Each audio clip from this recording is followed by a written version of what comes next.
स्वप्न साऱ्यांचे, स्वप्न घराचे पूर्ण करणार Aarsh residency. Neral railway station पासून हाकेच्या अंतरावर सुरू असलेला गृहप्रकल्प, दर्जेदार बांधकाम, अत्याधुनिक सुविधा, उत्तम कनेक्टिव्हिटी, निसर्गाच्या कुशीत पर्यावरणपूरक गृहप्रकल्प म्हणजे आर्श रेसिडेन्सी। आपले स्वप्न साकारण्यासाठी आजच घर बुक करा आर्श रेसिडेन्सी नेरळ मध्ये। अधिक माहिती आणि बुकिंगसाठी संपर्क 9167112511। रायगड जिल्ह्यात सुरू असलेल्या अतिवृष्टीमुळे रायगड किल्ल्यावर 8 जुलैपासून येणाऱ्या पर्यटकांना बंदी घालण्यात आली आहे। दरम्यान किल्ल्यावर जाण्यासाठी असलेल्या सर्व वाटेवर बॅरिगेड्स लावून पर्यटकांना बंदी घालण्यात आली आहे। सध्या या किल्ल्याच्या पायथ्याला मोठ्या प्रमाणात पोलीस बंदोबस्त ठेवण्यात आलाय।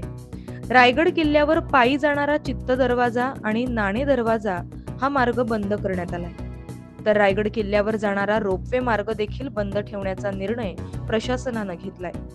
रायगड जिल्ह्याला अक्षरशः पावसानं झोडपून काढलंय। ठिकठिकाणी मुसळधार पावसानं हाहाकार माजवला असताना पर्यटकांच्या सुरक्षिततेच्या दृष्टीनं प्रशासनानं रायगड किल्ल्यावर पर्यटनासाठी बंदी घातली आहे। त्यामुळे 8 जुलैला गडावर गेलेल्या सर्व पर्यटकांना सुखरूप गडाच्या खाली रोपवेनं उतरवत या किल्ल्यावर कालपासूनच म्हणजे 8 जुलैला बंदी घालण्यात आली आहे। गडावर जाणाऱ्या सर्व पायवाटा तसंच रोपवे देखील आता बंद ठेवण्याचा निर्णय प्रशासनानं घेतला आहे। तसंच पोलीस बंदोबस्त देखील ठेवण्यात आलाय। महाराष्ट्र न्यूज 24 साठी अजय गायकवाड, रायगड।